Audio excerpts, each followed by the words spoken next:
Olá, seja muito bem-vindo ou bem-vinda neste canal. Para quem não me conhece, eu me chamo Natália e neste vídeo eu queria bater um papo reflexivo com você que me assiste a respeito dessa questão de ser bonito e feio. Muitas pessoas associam beleza e feiura com a aparência física uns dos outros, com os fatores externos, e isso inclui tudo que envolve nossa aparência, nosso cabelo, nossa roupa, se usamos ou não usamos maquiagem, se utilizamos ou não acessórios tais como brincos, pulseira, colar, etc. Só que, será que algumas dessas coisas que envolvem nosso lado externo tem alguma coisa a ver com ser bonito ou ser feio? Eu percebo que a nossa sociedade, ela confunde a palavra atraente com bonito. E nessa confusão, elas chamam de feio aquilo que para elas não é atraente ou não é tão atraente.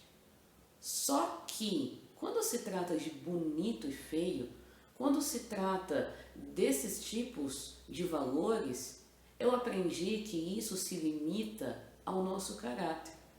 Então, ser belo não tem nada a ver com o nosso corpo, com o nosso lado externo, pois ser belo tem a ver com uma boa mente e um bom coração, com uma condução de vida guiada pela verdadeira razão. E por que eu digo verdadeira razão?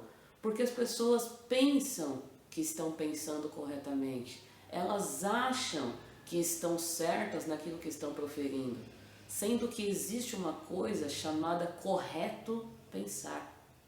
E pensar corretamente implica em, primeiramente, nos autoconhecer. O indivíduo só consegue exercer um correto pensar se ele primeiro se volta para si. Do contrário, ele vai estar exercendo uma linha de pensamento de acordo com o julgamento alheio, ou seja, de acordo com a análise alheia, o ponto de vista alheio. Quando eu era mais nova, meus familiares podem falar isso com muita clareza. Eu sempre falava às vezes para minha mãe, para o meu irmão, mediante as ocasiões que eles me apresentavam, eu falava assim para eles: eu não sei pensar, eu não entendo isso, eu não sei pensar. Eu falava muito isso quando eu era mais nova, mas hoje, com muito orgulho, com muita satisfação, eu posso dizer: eu aprendi a pensar. E através deste aprendizado, através desta riqueza que eu conquistei com muito esforço, com muito trabalho, eu me sinto uma pessoa realizada, sou uma pessoa feliz. E quando o assunto é beleza e feiura, isso nunca esteve relacionado aos fatores externos de nosso corpo. Mas demorou muito tempo para mim aprender isso. Eu lembro que na minha época de adolescência, principalmente na fase do colégio, eu não sei como foi para você, mas para mim a fase da escola, do colegial, foi um desafio. Eu sempre fui uma pessoa um pouco mais tímida. Eu lembro que naquela época eu era uma pessoa mais insegura e eu não entendia estas questões de o que é ser bonito, o que é ser feio. Por que tem pessoas que tiram sarro de coisas que envolvem minha aparência? Por que as pessoas fazem piadas com coisas que envolvem a minha roupa? Eu sempre tinha essas questões. Eu acredito que ninguém que passa pela fase da escola fica ileso ou isento de sofrer zombarias, bullying ou qualquer coisa do tipo. Apelidos, né? Na fase da escola a gente ganha tanto apelido que depois a gente nem sabe de onde veio tudo aquilo. Mas as pessoas têm esse mau hábito, o mau hábito de falar da aparência dos outros, o mau hábito de julgar se uma pessoa é bonita ou feia por aquilo que se vê no corpo dela, sendo que beleza e feiura tem a ver com o caráter e não com o externo. Mas a gente não nasce sabendo.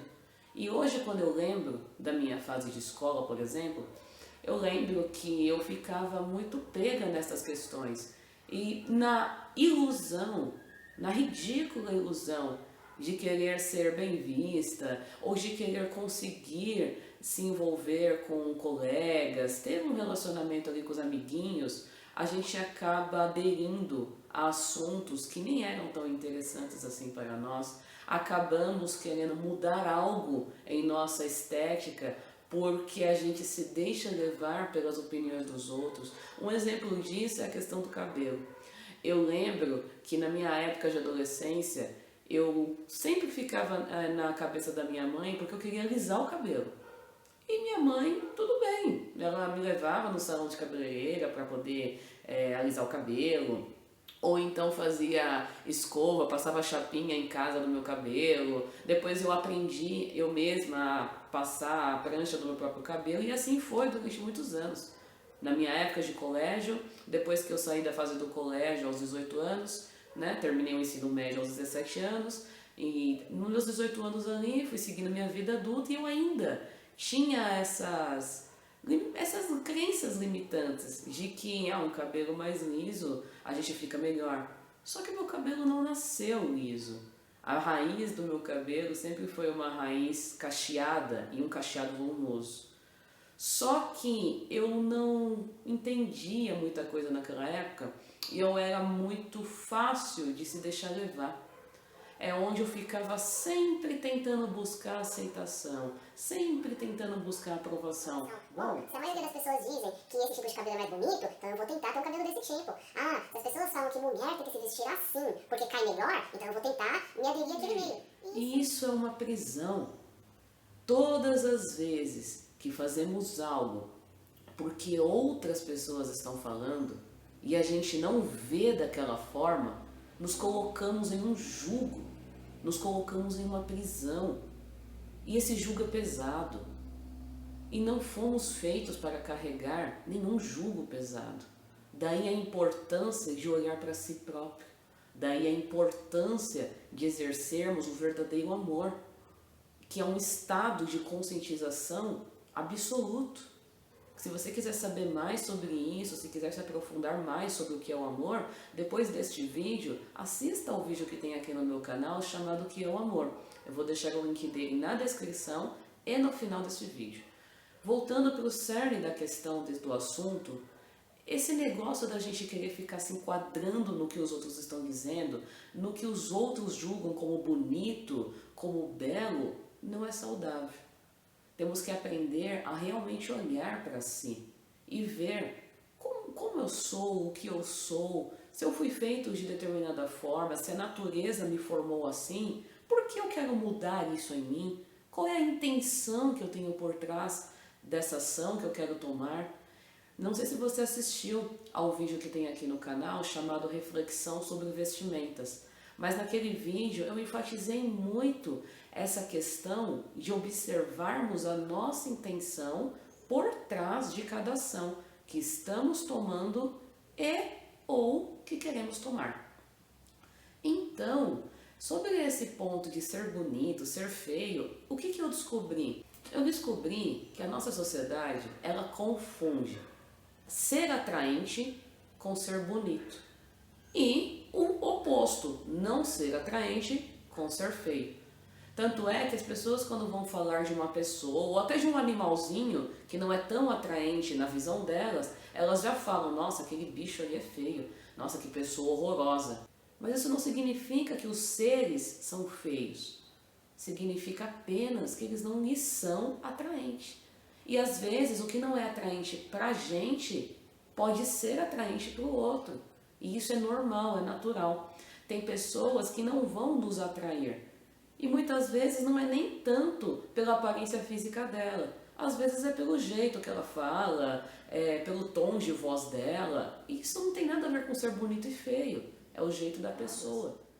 Então, quando o assunto é ser bonito, eu espero que você que esteja me assistindo, se por algum motivo você não se sente enquadrado em algum padrão que a sociedade inventou, não se incomode com isso.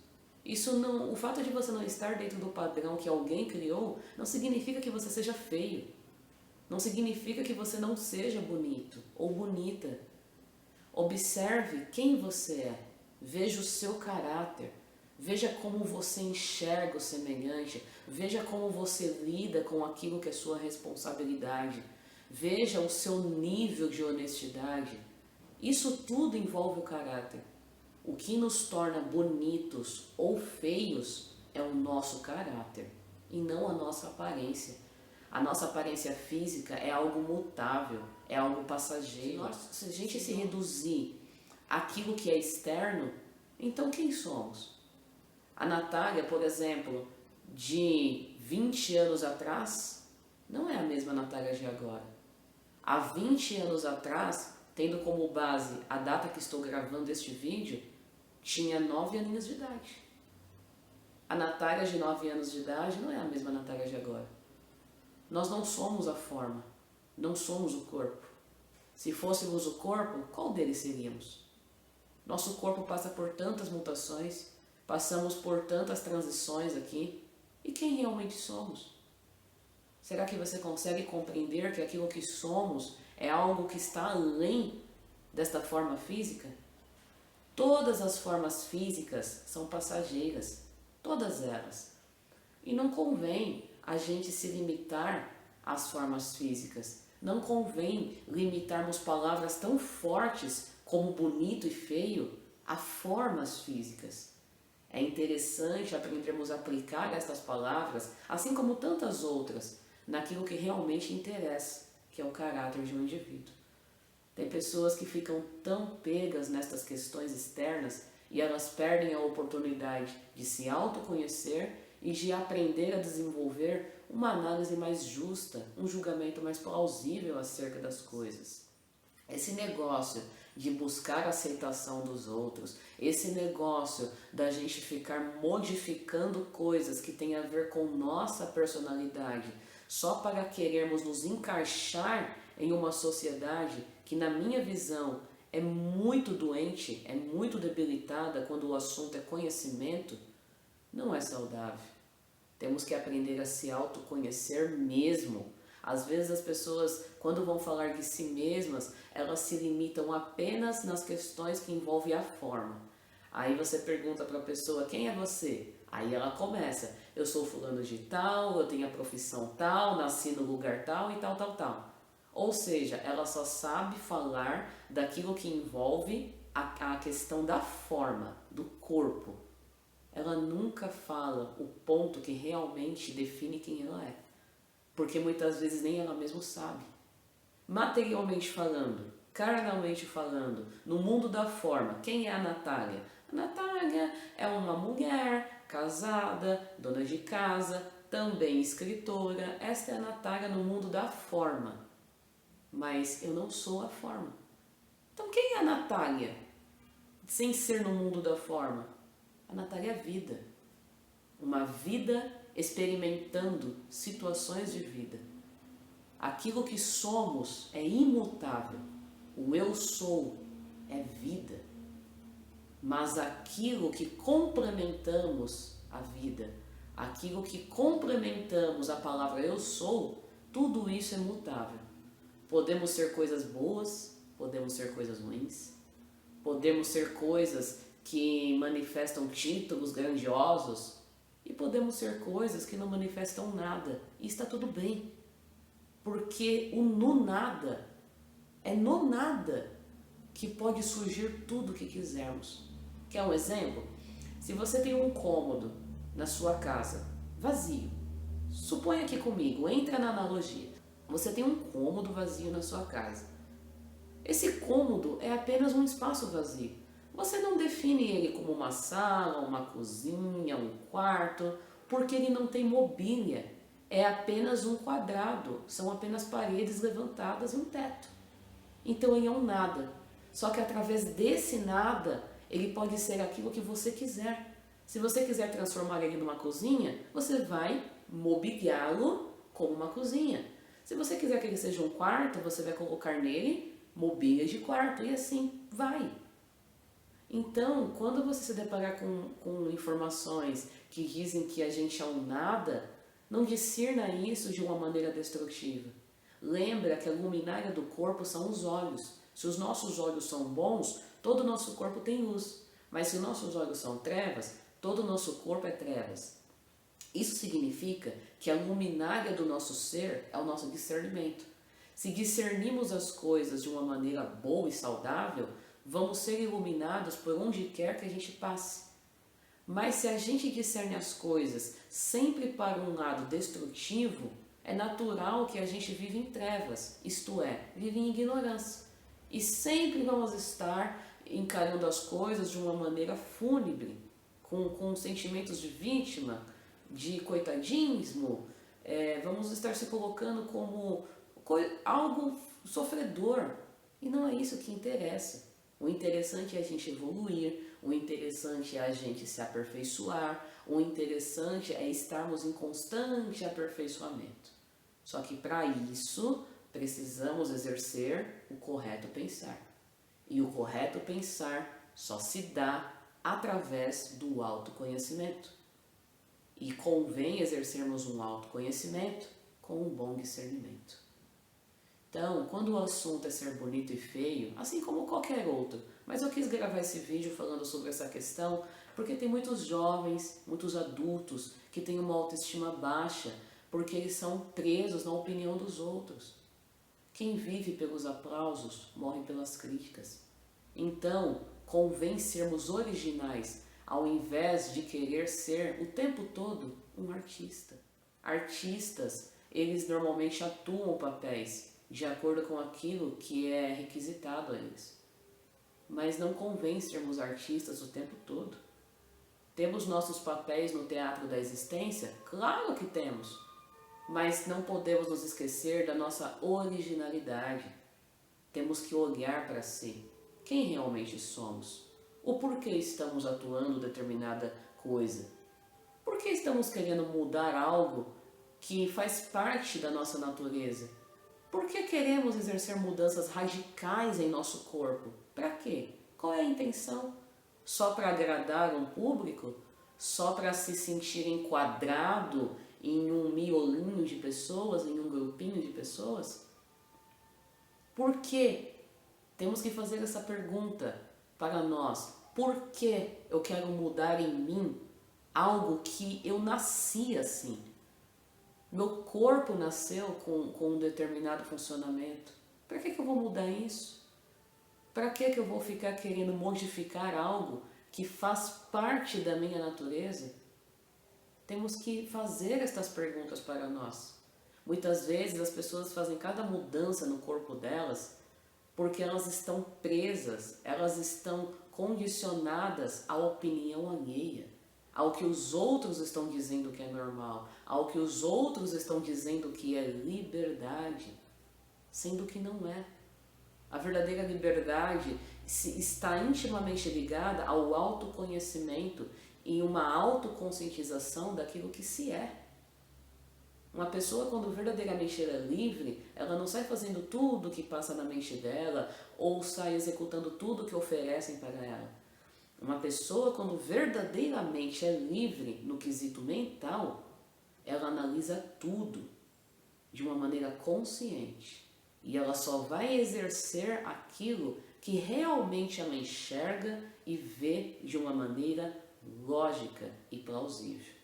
Ela não se deixa persuadir pela opinião dos outros, pelo que os livros que as pessoas dizem ser sagrado falam. Uma pessoa, quando verdadeiramente é livre na mente, porque fora da mente nenhum de nós é livre. Mas quando somos livres por dentro, nada nos aprisiona por fora. Absolutamente nada. Então, quando o assunto é ser bonito e feio, espero que você entenda que isso não tem a ver com a sua aparência física. Nossa aparência física pode ser julgada como atraente ou não atraente por vários tipos de pessoas. E pouco importa quem acha que somos atraentes e quem acha que a gente não é. Porque nosso estilo de vida, aquilo que somos, não depende da opinião do outro. Daí a importância de termos certeza daquilo que somos, daí a importância de termos consciência do que fazemos e do porquê fazemos. Porque quando vivemos de maneira consciente, não nos tornamos escravos dos aplausos e nem das críticas alheias.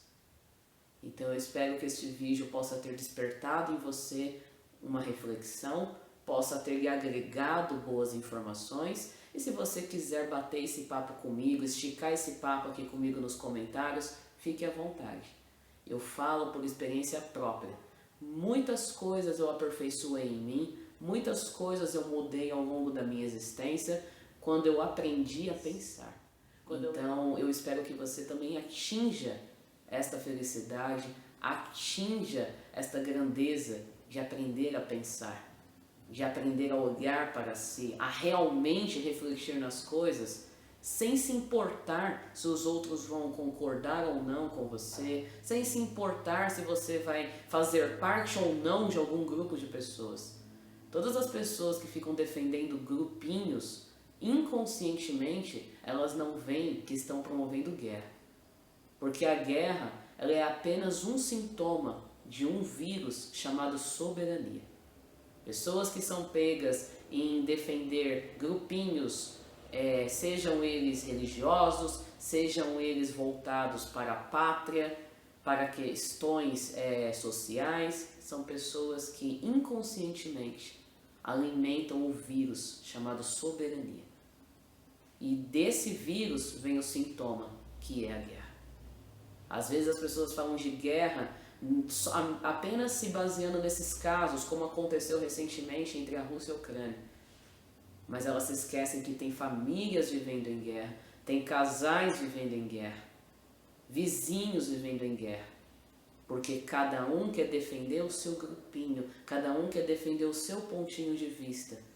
Sendo que o correto pensar, através do autoconhecimento, conseguimos desenvolver um bom senso, para que possamos viver em harmonia, realmente vivendo o verdadeiro respeito. E se você quiser aprender na íntegra o que é a palavra respeito e como podemos aplicá-la no dia a dia, depois deste vídeo, assista ao vídeo que tem no canal chamado Como Respeitar o Próximo. Eu vou ficando por aqui, espero que tenha me feito compreendida. Se quiser continuar esse assunto comigo, deixe um comentário. E se gostou do vídeo, se ele trouxe para você uma informação boa, agradável e produtiva, clica no joinha, inscreva-se no meu canal e vamos comigo nessa caminhada, partilhando bons conhecimentos, a fim de que mais e mais pessoas possam aprender a viver uma iluminação espiritual, um despertar de uma boa consciência, a fim de manifestar uma vivência mais responsável e mais respeitosa. Até os próximos vídeos. Tchau, tchau.